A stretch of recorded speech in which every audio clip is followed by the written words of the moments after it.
Have you ever met someone and you just instantly felt a connection with them and wanted to hang out with them? I'll bet you've also had an instance where you felt the opposite. Everyone gives off vibes. Parents do it, teachers do it, and it has an impact on the people around them.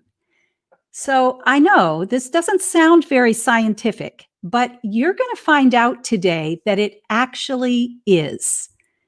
This is LD Expert Live.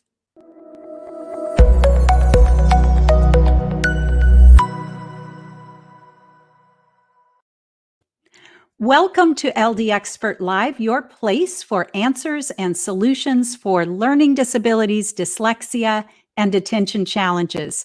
I'm your host, Jill Stowell, founder of Stowell Learning Centers and author of At Wit's End, A Parent's Guide to Ending the Struggle, Tears, and Turmoil of Learning Disabilities. Hey, thank you to everyone who has joined us. I would love to give you a free copy of At Wit's End, and you can get that by going to parentsatwitsend.com. On this show, we talk a lot about kids because our heart is with making life better for struggling students. Well, students of any age, actually. But you, parents and teachers, you're the ones who really have to hold everything together. So today, we're going to be talking about self-regulation and resilience for parents and teachers. In other words, how you can keep your cool and take care of yourself so that you can help your struggling learners achieve the academic and social success you're looking for. Let's say hello to Lauren. Hi, Lauren. Hi. I think we've hung on to Lauren for about as long as we can for the moment. The next time you see her here on LD Expert, she will have a new baby. Yeah, so I'm on borrowed time right now. I've held out as long as I could, but I made it. Next week, Maddie will be taking over. Maddie, who you've met on previous broadcasts, will be taking over for me. She's a fabulous clinician of mine at the Irvine Center. So we're looking forward to that. I'm just really grateful for the community that we've built here, parents that are watching every week. So be sure to post in the comments. Let's see who's here. And thank you for spreading the word, parents, because especially today's show got shared a lot on social media. I think that there's a huge need for parents and teachers that are dealing with a really stressful time right now. I know myself as a mother, this is not anything I ever planned for, this COVID time in parenting. I don't think any of us did. And so right now it's really important to give ourselves some grace. I know I have a 4-year-old and I'm 39 weeks pregnant and working from home and trying to juggle everything. I mean, you know, I'm not perfect. I lose control of my emotions, and I know that my daughter picks up on it. So I'm here to learn, just like you parents, some strategies for helping me to be more resilient. And so really looking forward to today's show. If you have questions or comments we can't get to today, or if you're not able to watch live, you can always join our Mom Squad. That's another little community that we've built on Facebook. It's a private Facebook group, Mom Squad.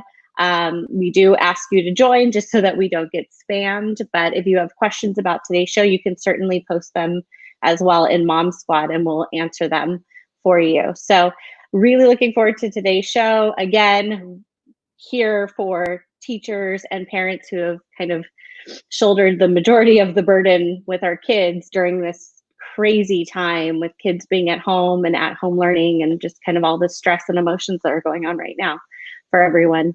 So looking forward to it.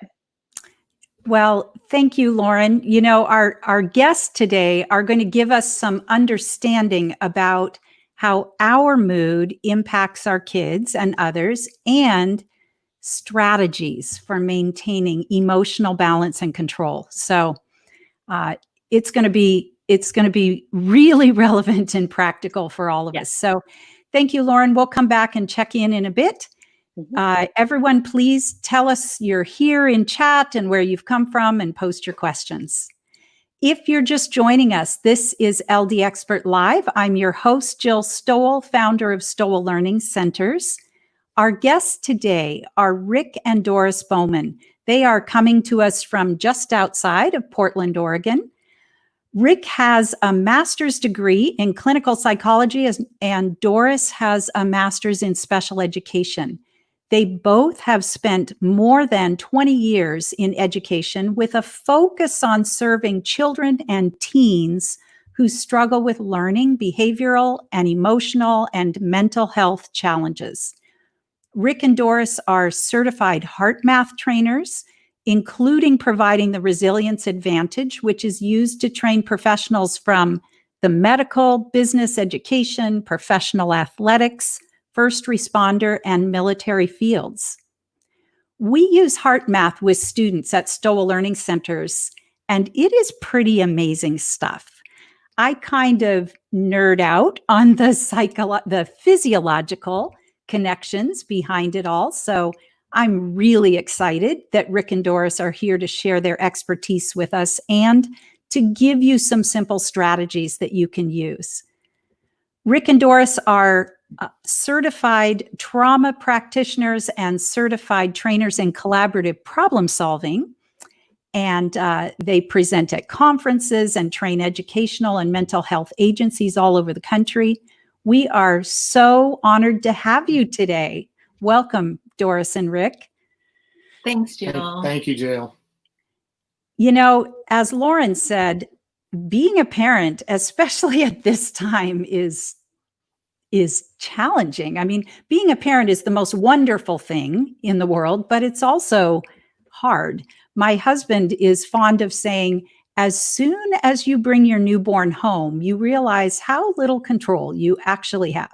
So true. You know, so as true. parents, you just want everything to be just right for your kids. And when they struggle, you know, you kind of beat yourself up, maybe feel like a failure. And unfortunately, those feelings don't really help our kids.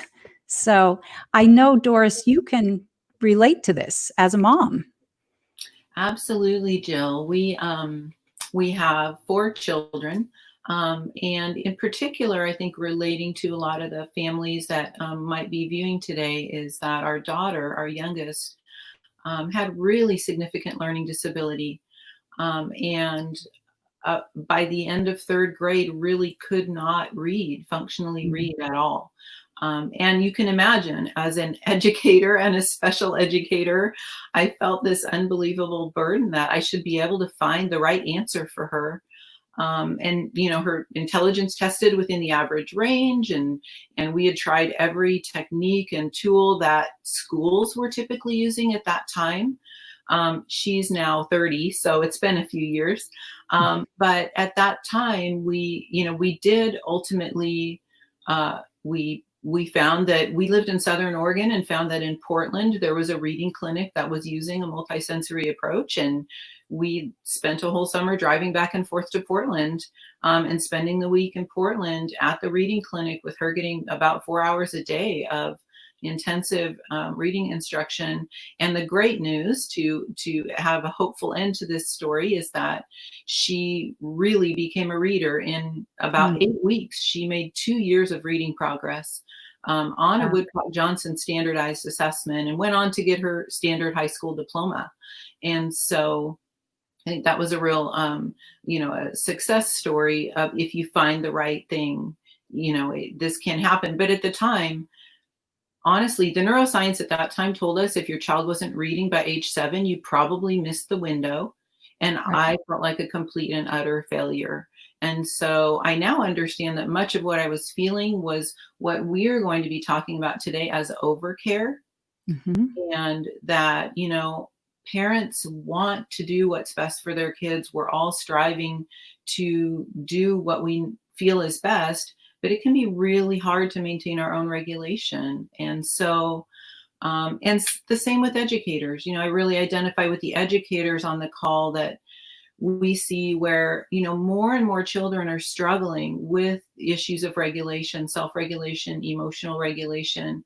And so for all of us, I think some of the things that we can hopefully help with today is kind of an understanding that depleting emotions that we're experiencing, even for a good reason, that, our concern is we have a healthy concern for our child, but those depleting emotions that we're experiencing can be contagious. Our own level of regulation can be contagious. Mhm. And so we have to work proactively on our own level of resilience and self-regulation so that we can help our child or student. It sounds like the first step to helping our kids have more regulation or control over their emotions and behavior is to understand and have control over our own. Yeah, How absolutely.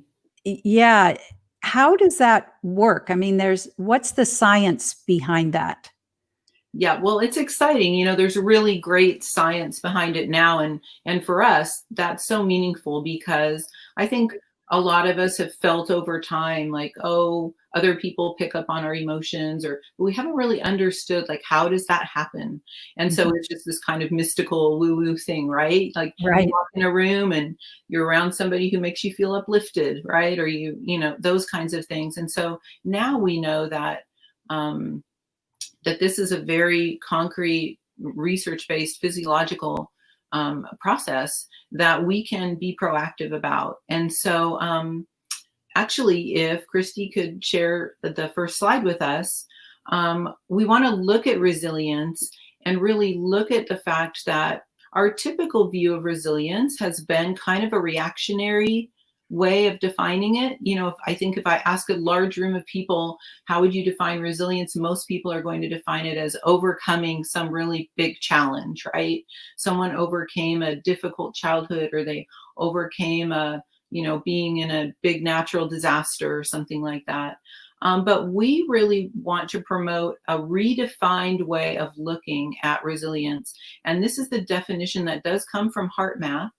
And this is how they define it: the capacity to prepare for, recover from, or adapt in the face of stress, adversity, trauma, or challenge. And so when we think about this, what we're looking at is that we can take steps to proactively build our resilience. And as you see in this diagram here, there are 4 different domains of resilience. There's the physical, emotional, mental, and spiritual. And generally, all of us have, a strength in one of these areas, an area where we feel like we're doing pretty well and pretty solid, and then other areas that maybe are weaknesses. And so, as we look at increasing our resilience, we need to increase in all of these areas and create balance, right? And when we look at this, then one of the important concepts that we want to share, and we'll be referencing a little bit, is that our bodies are energy systems. And so our bodies expend and renew energy. And what we find is that it's in the emotional domain where we tend to experience a lot of emotional energy drains, a lot of losing our energy to emotions that we're going to term depleting emotions. And so, as you can see here, where all 4 of these domains come together at the center is the word coherence. And coherence is key. Where all of these domains come together is this concept of coherence. And Rick is going to share more about what is coherence and how does it influence our resilience and our ability to self-regulate. So let's define coherence. Coherence is when the nervous system, the immune system, the hormonal systems are in energetic coordination, as well as the mind, the heart, and the emotions, and our emotions are in sync as well. And so we're going to talk a lot about the idea that in the past, we've thought about thoughts being so important. And what we find is that emotions are actually faster than thoughts. The way that the central nervous system is wired, the way the brain is wired, is that many of our emotions then can access our autonomic nervous system and our brain before thoughts can. And so emotions are move quicker than thoughts. And then oftentimes when we experience the emotion in our body, what we then do is assign a thought to that emotion. So the next thing I want to talk about is this thing called the heart-brain connection. So the heart has its own nervous system. And we find that the heart actually communicates with the brain constantly. And what we know is that the heart sends more messages to the brain than the brain sends to the heart. We also know that the heart messages are always received by the brain, and sometimes the heart kind of just disregards the messages from the brain. Now, another important point here that I want to make is that our autonomic nervous system is responsible for 90% of our bodily processes. And of course, the heart is connected to that autonomic nervous system. And so any emotion that we feel changes activity in the autonomic nervous system and has an effect on all of our bodily systems. So here we're not just talking about our emotions and our thinking, we're also realizing that the emotions that we have are actually affecting our health as well as our ability to self-regulate. So if you could bring up the slide on emotions and heart rhythms, please. So what you're looking at here are renewing emotions and depleting emotions. And so if you look at the slide that says coherence, what we're looking at here are what we would call coherent heart rhythms. And when you are experiencing these type of heart rhythms, and these heart rhythms can be measured by a heart rhythm monitor, what you're actually experiencing at this time are renewing emotions. And when you're experiencing these coherent wave-like heart rhythm patterns, then you're experiencing renewing emotions such as appreciation, gratitude, kindness, compassion, love. And when that happens, what actually happens is that these heart rhythms then allow the heart to send messages to the brain that synchronizes the entire brain, such as the cortex and other areas of the brain. And when we have a synchronized brain, then we are able to think clearly, problem solve, and self-regulate our emotions. Now take a look at the other slide where you see these chaotic looking heart rhythms, and you see the word incoherence above that. When we are experiencing depleting emotions such as frustration, anger, anxiety, worry, fear, then these are the type of heart rhythm patterns that we see. And these heart rhythm patterns then cause the heart to send incoherent messages to the brain. And so in these situations where we're having these depleting emotions, then the brain cannot synchronize these messages. And basically what happens is we don't have full access to our cortex. And you probably know what happens when we don't have full access to our cortex, right? Yeah. It's like driving with one foot on the brake and one foot on the gas pedal. Right.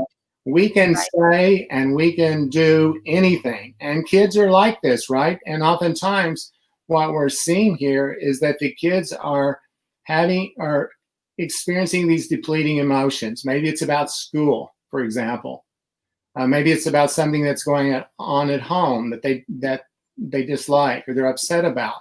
And when this is happening, they lose access to their cortex, and therefore we see a lot of lack of regulation. And at that particular point, whether we're adults or we're children, we can show any type of challenging behavior and say Right. about anything. Right.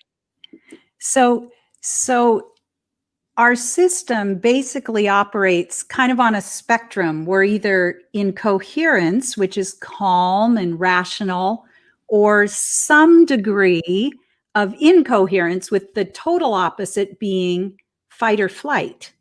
Mhm. And so a lot of the distressing behaviors that we see in children who are overloaded are those fight or flight behaviors: running, hiding, screaming, anger, meltdowns, or just shutting down. Mhm. And as you said, when they're in that state, they're not in their rational brain. So trying to problem solve with them at that point is not really going to work. And adults are like that too. I mean, when we get overloaded, it might look a little bit different, but it's still fight or flight, lashing out, sarcasm, the silent treatment. Mhm.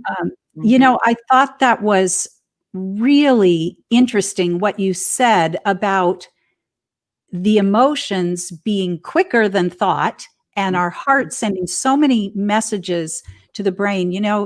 Parents have been in a position in the last several months where they have had to teach their kids at home. And it sounds like in a lot of places, there is still going to be remote learning when school starts. And I think so many parents, you see on social media, parents just pulling their hair out and beating themselves up that they don't feel effective teaching their kids. But that emotional connection, I mean, it's so much easier for us, for teachers who are not, the parent, to work with kids. I mean, I remember my own son, I would try to work with him and he would, "That's not how my teacher does it." Mhm. Oh, I That's remember right. that exact line. Mhm. Absolutely. Yeah. And this is what I do for a living. I know this, Uh-huh. but the emotional connection. So I think, absolutely, learning how to be aware of it and have some control over it is going to be incredibly valuable as parents head into this new school year. But thinking about, that coherence or incoherence, and uh, how does that affect people around us? Because you talked a little bit about coming into a room and, you know, wow, this person, they make me feel good, or Mhm. this person makes me feel agitated. How does that work? Yeah, that's a great question. The thing about it is we've always said that it takes a regulated adult to regulate a child. And in this case, it takes a coherent adult Mhm. to help a child become more coherent. And you can kind of look at coherence and regulation as in some ways synonymous, because you're not going to be regulated unless you're coherent. So it really has an effect, and we have some wonderful things to show you here. If you could put up the coherence slide here, I just want to show you this particular study. But before saying that, I want to say that our coherence, our ability to be coherent, affects everybody around us, especially our children, and even each other as well. And so, how does this happen? Well, one of the things I want to say first is that every time that our heart beats, we produce electricity. And our heart produces more electricity than any other organ in our body. And so when electricity is produced, it always creates an electromagnetic field. Now, this is just basic physics. So we know that the heart creates this electromagnetic field, and that magnetic field is a carrier wave of information. And so in this particular study, they put 4 people together, 3 of which had been trained for 2 weeks in how to use a strategy to become coherent. And then the 4th person down at the bottom had no training, didn't know what the study was about. And they set these 4 people together at a table, and they instructed 3 of the people that had been trained to go into a coherent state. Took them a minute or 2. to go into a coherent state, even though they'd only been trained for 2 weeks. Once the 3 people went into the coherent state, guess what happened? The 4th person became coherent. So it was this coherent energy, this information that they were sending out, that other people, that other person was able to experience. The interesting thing about this is that, as most of us know, sometimes we can feel the energy of other people. And what the research shows is we can either consciously feel that energy, or if not consciously, we can experience it unconsciously as well.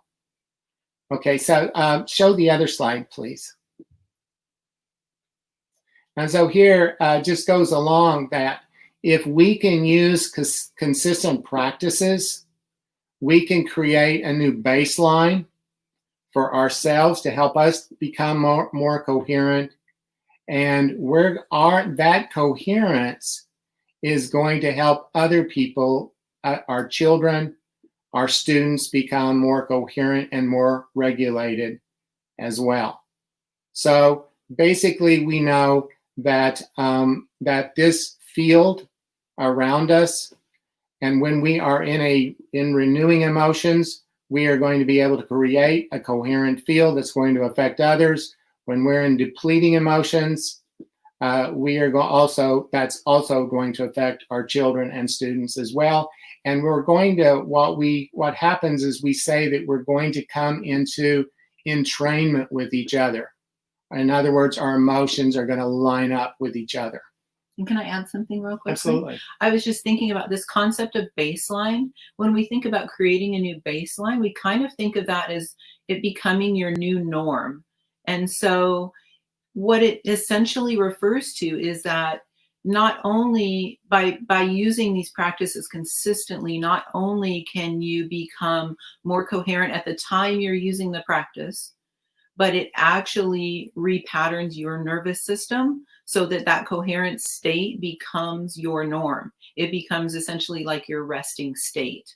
And so I think that's a big part of the power of this, is that it not only gives us something to use in a crisis or in a very challenging moment, but gives us a way of, over time, becoming less reactionary, becoming more regulated as our standard course of who we are and who we bring to the people that we love and care about and serve and teach.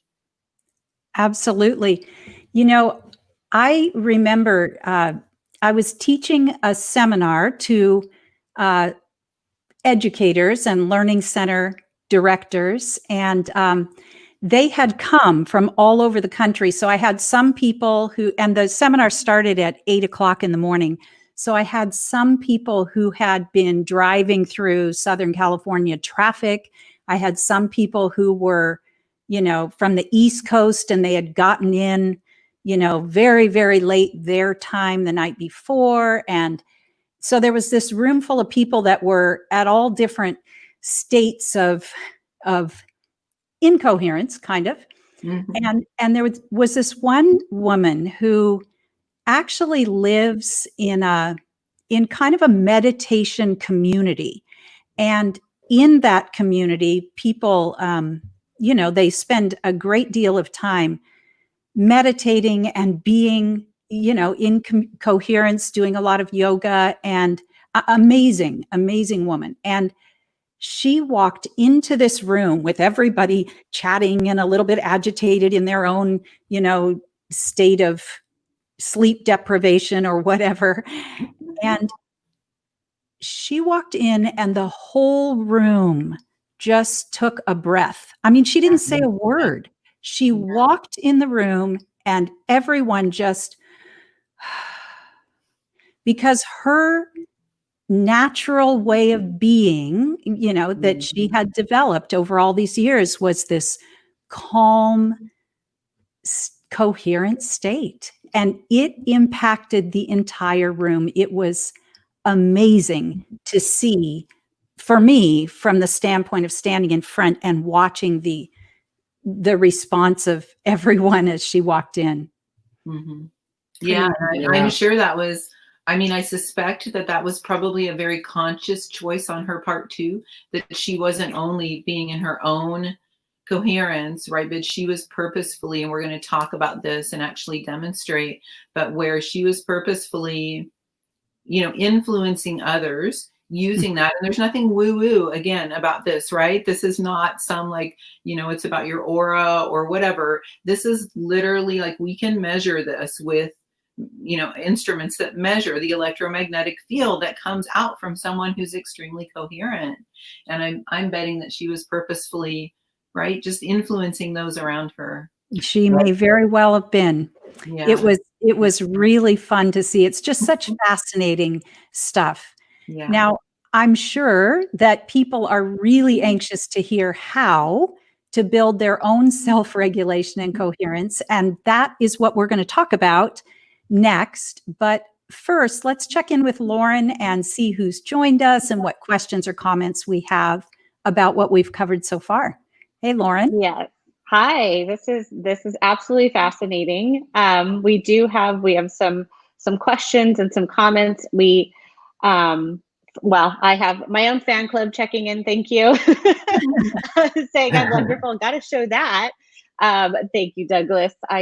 That's my Uncle Doug, and Deborah Anafarians, who I know that you guys know. She is with Greater OC Chad. Chad is an organization that supports individuals, parents, kids affected with ADHD, and so she's wishing me good luck.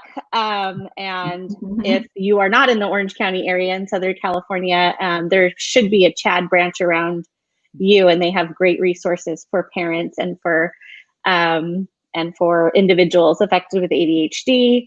And then I have one of our parents at the Irvine Center, Jane. Hi, thank you. So a lot of people wishing me luck. We have a community here. I love it. Our own coherence. That's something that at our center we thrive on. We are a community, and now that we're remote, we're starting to see students back on site, which is so great. I'm not back on site, but it's just neat to see the little community we've established. There is Lauren from Fusion Academy. She's saying, I love this work. It has already had such a great impact on my own life. So she's just saying thank you to you guys, Rick and Doris. You two are incredible for bringing light to this and educating the rest of us. So thank you. It's really appreciated. And then we got a comment from a parent even before the show began. And this is something, again, I want to direct parents, if you don't get a chance to participate in the live shows, Mom Squad, this would be a question that you can post in Mom Squad. I think she's talking about her son. She says that he's always last to finish work, even though he's very verbally smart. And let me tell you, we have quite the community of parents that know exactly what that's like with their own children. If you've seen some of our previous broadcasts where we talk about the continuum, we make that connection that intelligence doesn't necessarily mean that a student can be successful. Learning challenges have nothing to do with intelligence. So there are underlying skills that could be contributing to her son struggling. And so I would really encourage Helen for you to join our Mom Squad, ask that question, get some advice from the people in the group. But definitely when you have a situation like that where it just doesn't make sense, you know your child's smart, he's not as successful as you think he should be in school, it's probably an underlying skill deficit. So, and then we have Ingrid checking in and just saying, I'm a parent of a student at our Pasadena Center, so this is great. We have our own little community here. Thank you, Ingrid, for participating. I do have a question from a teacher for Rick and Doris, a teacher in a local school district, probably LAUSD, because they just made an announcement yesterday that they're staying remote. So she's saying that their district is staying remote next year, or at least for the first half of the year. Is this idea of coherence something that can be translated remotely via video? If we're not in the same room, if we're not in the presence of somebody with great coherence, can you still transmit that to your students if you're teaching remotely? you want me to answer that? Yeah, I mean, Okay. yeah. Go Okay, ahead, and I'll chime in if I. So we know that there is this field around us, this electromagnetic field, and we can measure it to about 8 feet out. But HeartMath Institute has been doing a lot of work in this particular area, and there's a belief that we don't have the instruments yet to really measure this, to sensitive enough to measure the length of the field. And so there are studies that are going on into what we call non-local coherence. And I'm just going to give you my opinion. My opinion is yes, that coherence can be transmitted. In other words, and of course, I don't have an instrument that can measure that, but I would say that if you were on a Zoom call, if you are teaching remotely, that the children that you're working with can really feel your emotions, that they can really have a sense. My guess is that this can be, that it can be very, very helpful. Can I share an example? Yes, go ahead. Just an example I'll give you that I bet every one of us can relate to, and then I'm going to make a suggestion for you. I bet all of us can think of a time where someone that we are close to, a family member, our child, a close friend, you just had a feeling like you knew something was either wrong, or we had an experience where Rick was out fishing with a friend of ours, and I just all of a sudden just knew like something wasn't right. And they almost sank actually in the boat out in the middle of a river. But anyway, I knew without any communication from him, and even though we weren't in the same space, that I knew that something was wrong. We've all heard stories of parents that late at night and their teenager's not home, and they know that like they just have that feeling.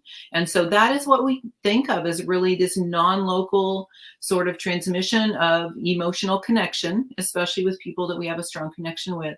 I think as teachers, one of the things that I would really encourage you is that if you learn some of these practices, and we're going to demonstrate one today, but there's more than a dozen practices that can be used for certain purposes, that they're even something that you could use with a student at the start of a learning session.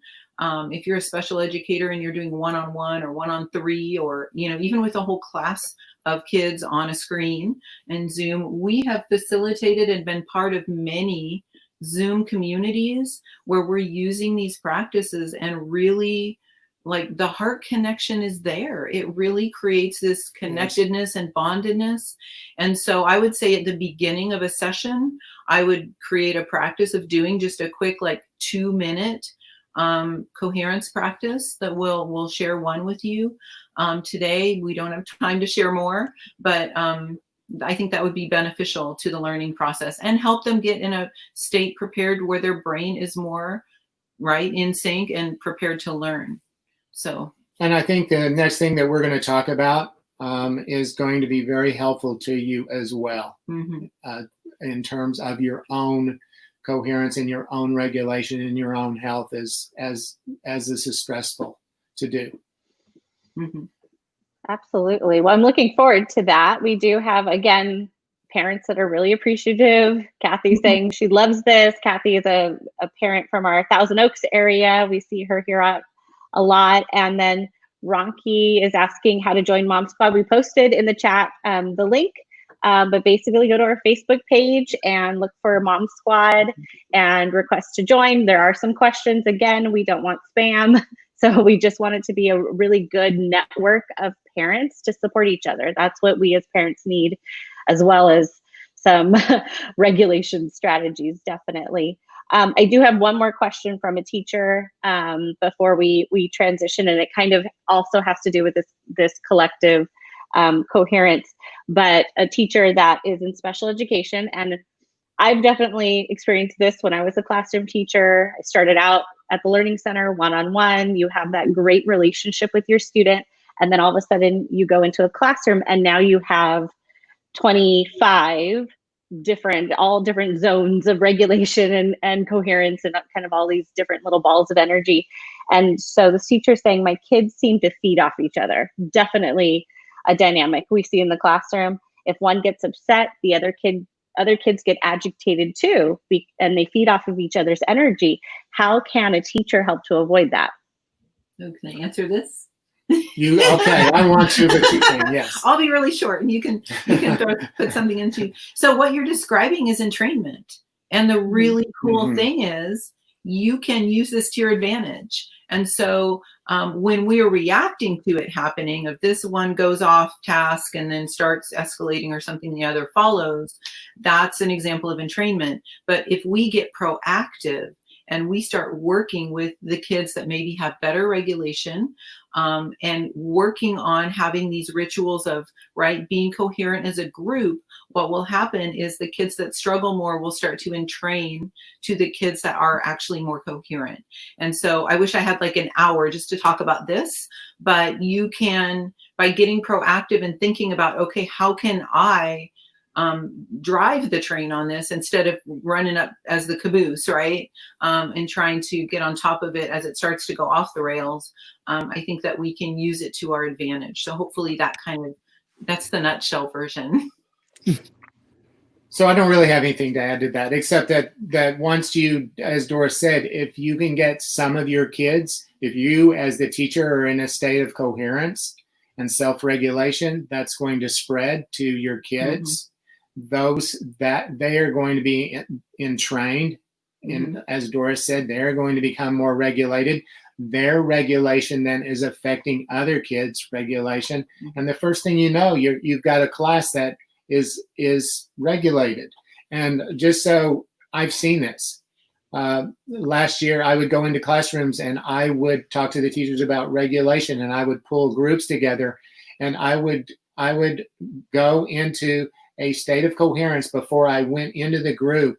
And the teachers were amazed at how calm and regulated their kids were, especially those kids that had serious behavioral issues. Or trauma histories. Yeah. Absolutely. Thank you.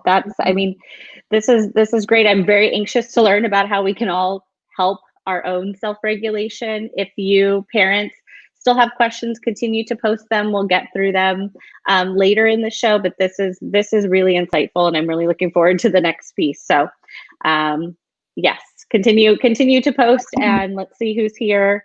If you have any questions, additional questions for Rick and Doris. Okay, thank you. Thank you, Lauren.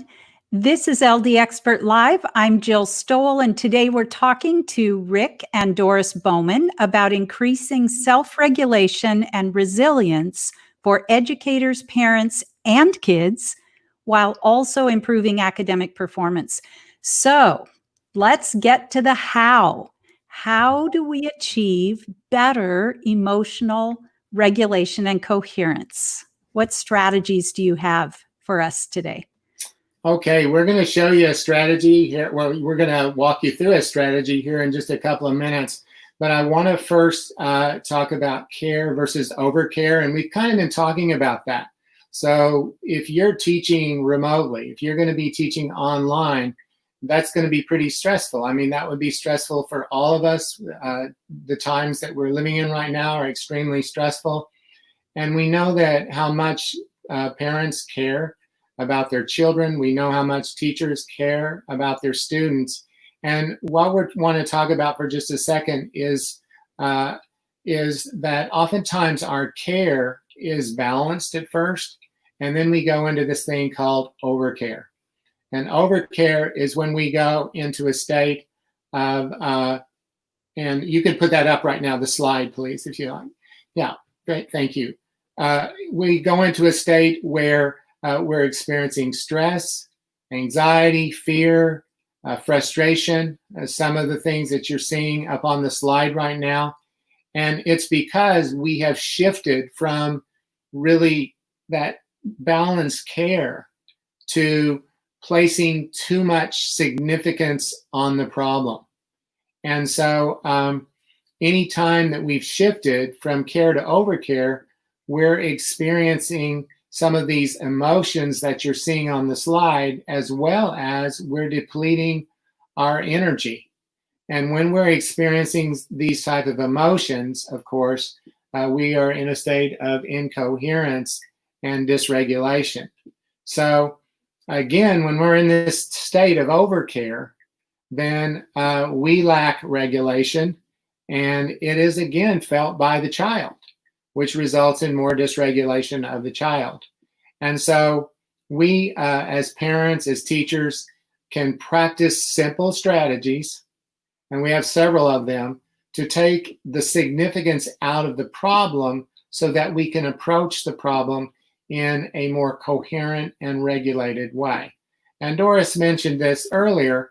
Not only when we're doing this is that we're developing a new baseline in our brain, in that fight, flight part of our brain, for dealing with situations which trigger overcare responses.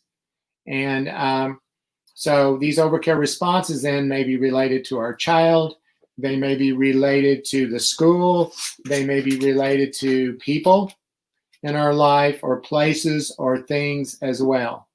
But once we use these strategies, we can actually repattern the baseline in the amygdala, our baseline responses of our amygdala, and become more coherent and regulated. And so Doris is going to walk you through a strategy that will help with that. Okay, so why don't we go ahead and put up the slide number 6 with the heart math strategy. And the strategy that we're going to share with you today is called Heart Lock-In. And like I said before, there are over a dozen strategies that pertain to specific purposes. This particular technique or strategy is often used for a couple of purposes. One is to repattern a new nervous system baseline. That the consistent use of this over time, and we have some guidelines for what's suggested and so forth, but can repattern our nervous system. The other is the use for co-regulation.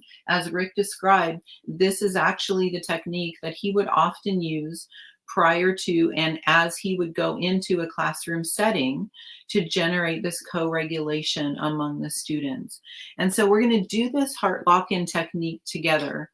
And there are a couple of things I want to do as a lead into this. One is that I want to encourage you to identify before we start a renewing emotion that you feel that you can generate and actually feel it in your heart. And so sometimes this can be hard to do when you're first doing it in a purposeful, proactive kind of way.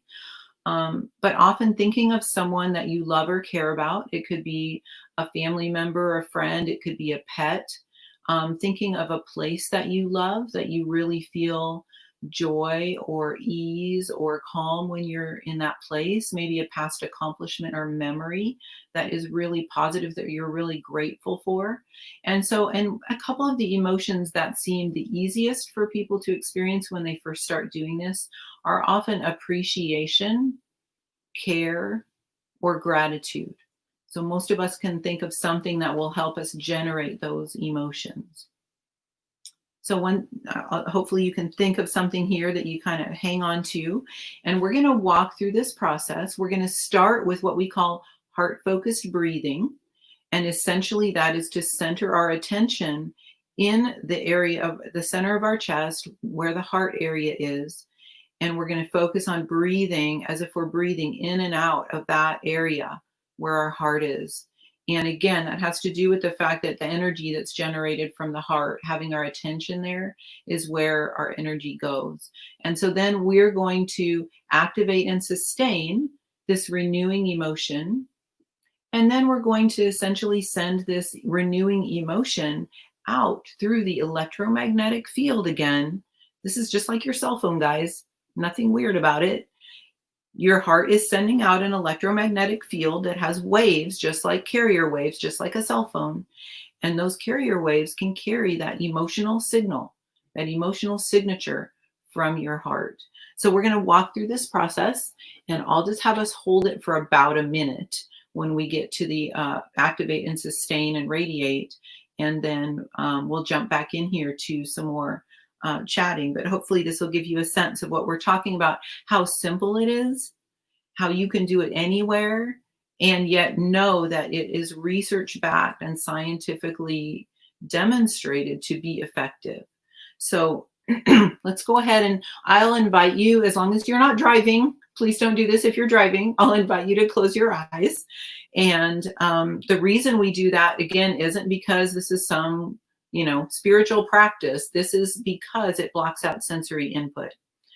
So we're going to close our eyes and focus our attention in the area of the heart. And if it helps you to focus there, sometimes I put my hand right there just to help me stay centered there. And so focus your attention in the area of the heart, and imagine that your breath is flowing in and out of the heart area or chest area, breathing just a little bit slower and deeper than usual.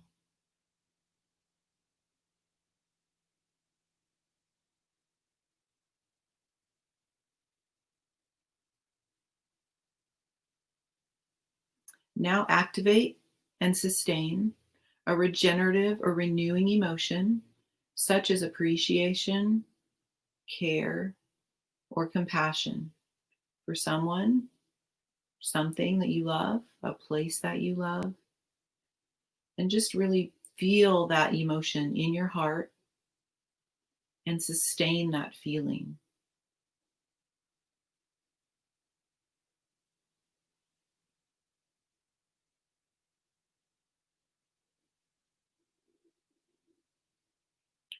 And now radiate that renewing feeling first throughout your entire body.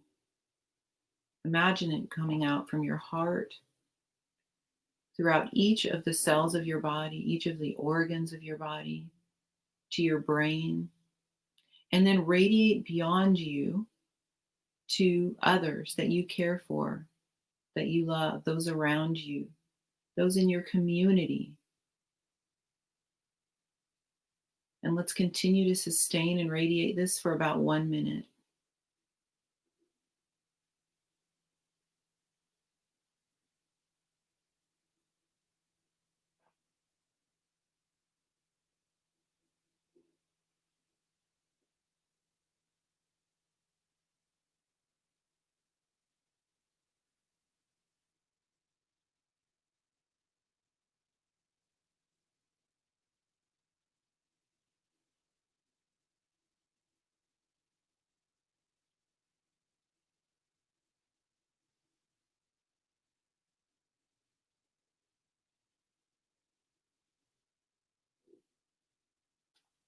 Okay, I'll invite you back.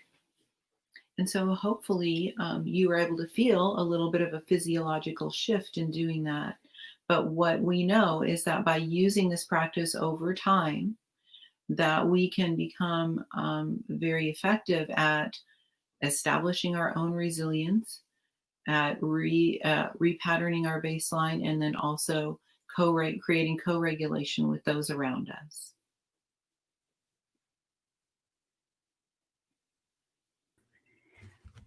Well, I feel amazing now. Thank you for that.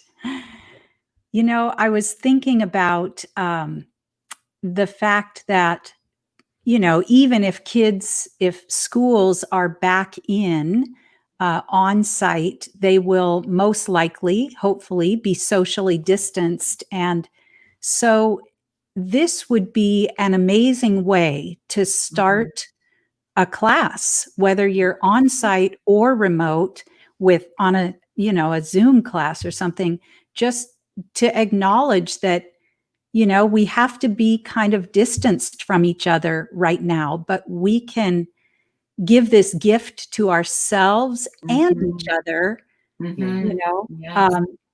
Yes. wherever we are. So that was that sense of connection that everyone's longing for right now, right? absolutely. Yeah. That was amazing. And I should say too, Jill, that, you don't have to close your eyes to do this. It can be done anywhere. You could do it in the middle of a classroom of kids and just stand in a spot for a few seconds and just do this process. Or I used to do it often in my car driving between two schools, right? And I know I'm going through a challenging situation, and I just begin using this practice, eyes open. So it can be used anywhere in any setting, which is one of the wonderful and powerful things about it, is that, you don't have to go off to a retreat. You don't have to have a whole hour to go take a break somewhere. And it's still very effective. And by the way, some families do this before they have a meal together, or they just, sit down in the evening before they go to bed and they do some heart math strategy so that everybody is coherent and regulated, because it is extremely helpful with sleep as well.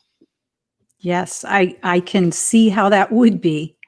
I was thinking about how sometimes kids and parents just get into automatic patterns of response, like as soon as it's school time or homework time, the child maybe gets whiny, and whether the work is hard or not, it's just sort of a pattern that they've built up.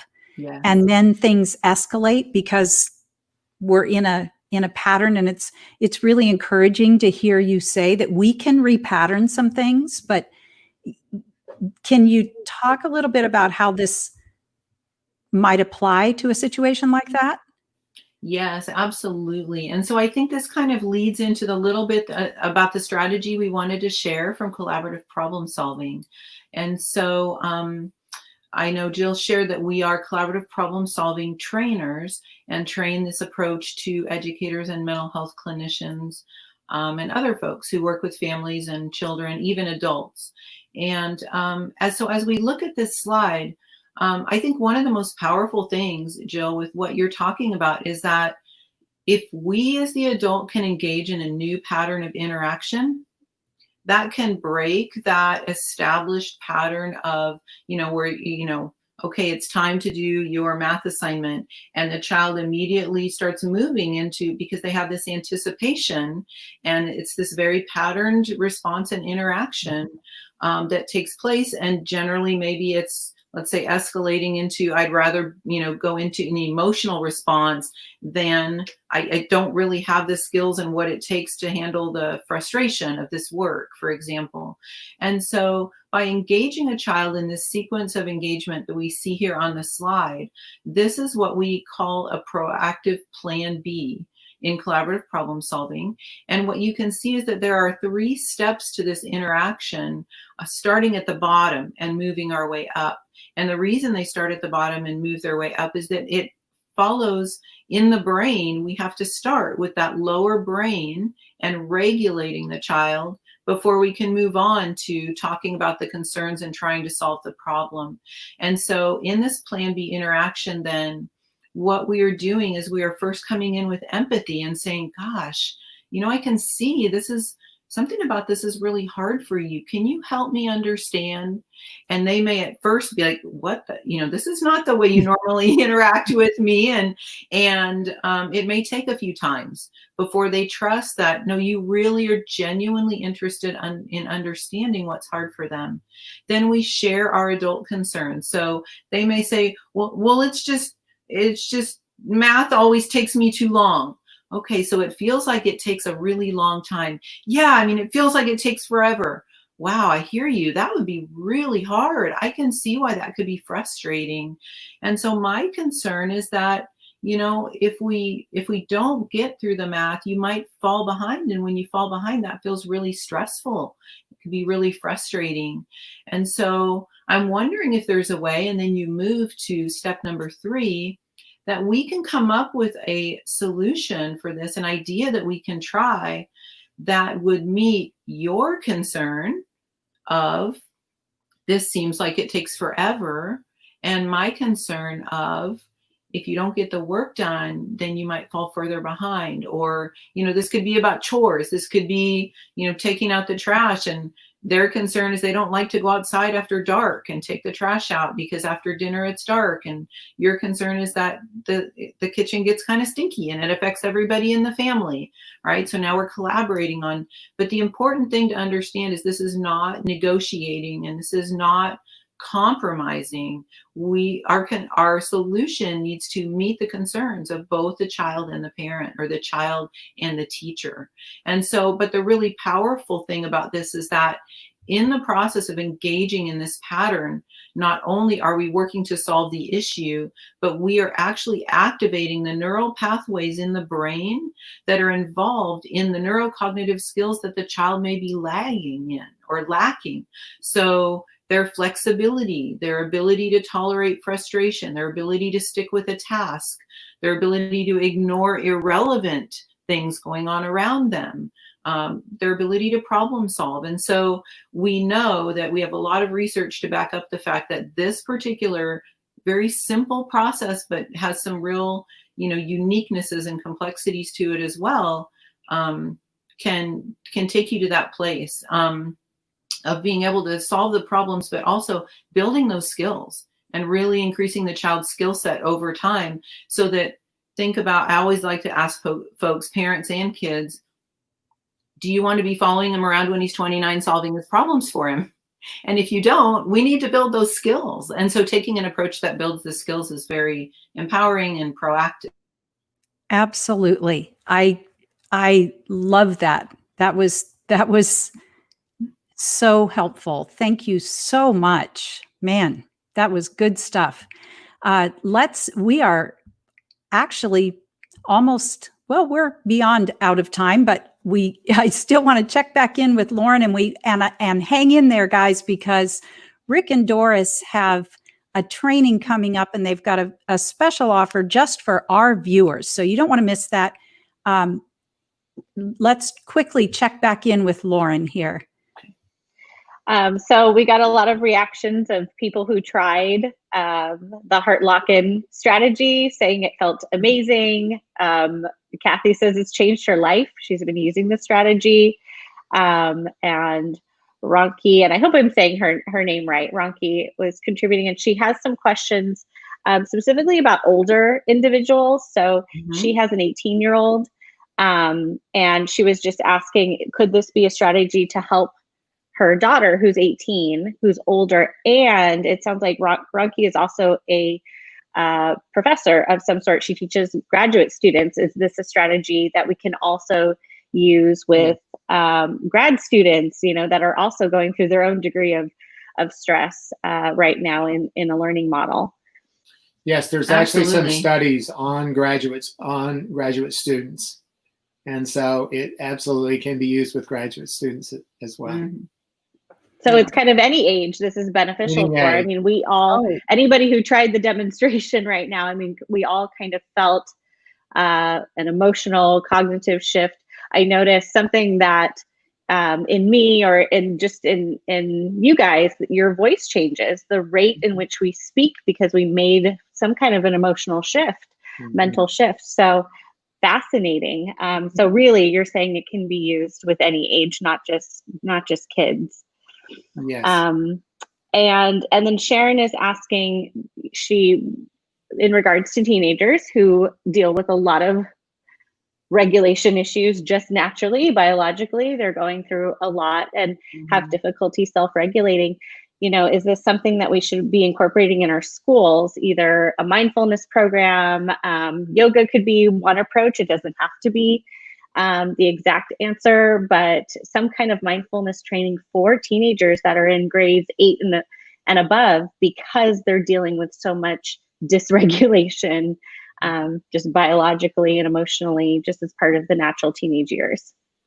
Yeah, we actually, work with schools to set up what we call a proactive regulation room, or a proactive wellness room. And it doesn't require setting up an after-school program or anything that really stretches school resources at all.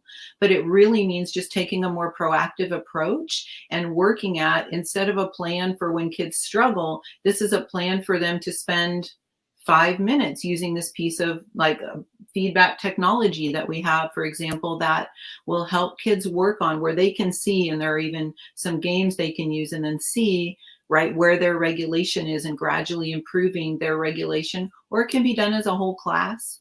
And so I think the key thing is to become proactive about it, right? That it's a lot less effective if we're doing it in a reactive situation. And so, yeah, but absolutely any age, any setting. And one of the things we love about it is that it's very simple and time efficient. Mhm. And it's Perfect. based Well, on the way that we as humans operate. So Mhm. it's a fit absolutely. for anybody. Mhm. And we're making new patterns, and I think that that's also essential. I mean, that's the core of what we do and why we do it. We're making permanent new patterns in the brain. So Mhm. this falls right in line. Well, thank you, parents, for contributing and for being here. And if we didn't get to your question, I apologize. You're welcome to post in the Mom Squad or continue on this in the comment section in this chat feed, and we'll try to address that later on. And so I'll be signing off. But thank you, parents. I'll see you on the other side after I come back from maternity leave. And Lauren, I have to thank you. You are amazing. You have done a great job everywhere in our organization, but answering questions and connecting, and we love you. And so Thank you. wish you There's the that best. appreciation. Yes. Thank you. So thank you, Rick and Doris, for joining us today. I mean, if there was ever a time when we all need strategies for emotional control and supporting the people in our lives better, it's now. Rick and Doris have a handout for you with all the information we talked about and more. And you can get that by going to stowellcenter.com/Bowman. They also have a training coming up, and they have put together a special offer just for our viewers. So you can also get information about that and the special discount by going to stowellcenter.com/Bowman. That was so nice of them to do that for us. Rick and Doris, can you tell us just a little bit about the training and the offer? You do that? Go ahead. Yeah. So the training it's a full day training, and we'll be really walking through exactly what this says, right? How do we make this shift from being in survival mode, from being in depleting emotions, to really thriving, both in our classrooms and in our families? And so we'll be going through a framework that we have of like, how do we take a proactive approach to this? And then really getting into the use of many of the different strategies. We'll be talking about the research a little bit behind use with particular things like anxiety, depression, ADHD, anything else here? Oppositional defiant disorder, just fear and anxiety, I think, are a big pervasive one right now.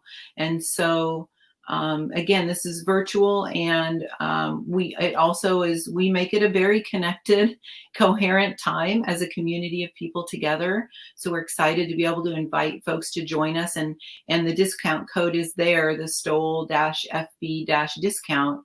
And so we'd love to see you join us on August 7th, and it's 8 a.m. to 3 p.m. Pacific. So Thank you so much. That is going to be amazing. And I'm already counting the people that I want to send to it from our centers. We are going to put up Rick and Doris's contact information for you, and you might want to take a screenshot. You'll also be able to find it on our social media. Thank you so much, Rick and Doris, for all the work that you're doing to support parents and educators and mental health workers.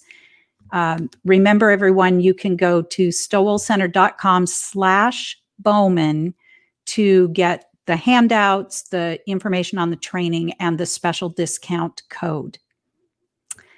Next week on LD Expert Live, we will have Dr. Tracy Ballardo, who will be joining us to talk about social anxiety in teens.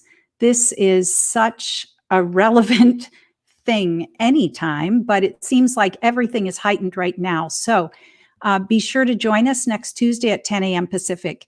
At Stowell Learning Centers, we help children and adults permanently change their learning and attention challenges. Stowell Learning Centers are open for remote sessions and screenings, so you can access our services wherever you are in the country. We are also open for on-site students in all of our centers with all the COVID precautions. If you would like to speak with someone about your child, we would love to speak with you. So give us a call or visit our website at stowellcenter.com. Thank you again to Doris and Rick. I encourage everyone to use that heart lock-in strategy. That was amazing. And the problem solving. And I'll bet every one of you knows somebody who could benefit from this. So please share.